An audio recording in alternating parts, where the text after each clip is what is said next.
भक्ति पथ में परीक्षण होता है बंधु।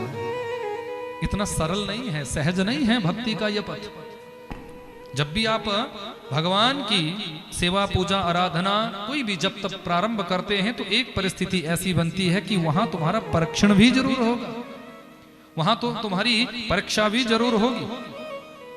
यदि तुम वहां पहुंचकर उस परीक्षा में पास हो गए तब तो समझ लो भगवत कृपा आपने पूर्ण रूप से प्राप्त कर ली।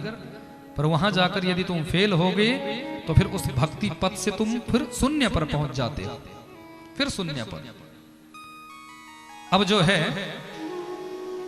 भरत जी ने भजन प्रारंभ किया हुआ है, भजन कर रहे हैं।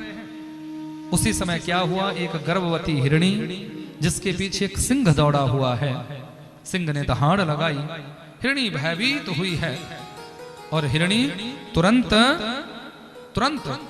नदी में कूद गई। गर्भवती थी, जल्दी जल्दी नदी को पार करने लगी तो बीच में ही प्रसव हो गया।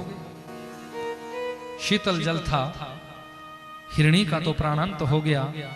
पर इस हिरणी के गर्भ से जिस बच्चे का जन्म हुआ ये बच्चा जीवित है और बहने लगा है। दृष्टि पड़ी है भरत जी की, भरत जी को लगा कि ये बच्चा बह जाएगा, मर जाएगा। तुरंत माला को गले में डाला है और इस बच्चे को गोदी में उठा लिया है। एक संत का करुणावान होना वो उसका श्रेष्ठ गुण धर्म है। लेकिन करुणा हमारे अंदर की तब तक देखी जाती है यदि भरत जी 10-20 दिनों तक इस बच्चे को अपनी कुटिया में रखते और जब ये बच्चा थोड़ा बड़ा हो गया था तो इस बच्चे को हिरणों के किसी झुंड में छोड़कर आ जाते। पर भरत जी ने ऐसा नहीं किया।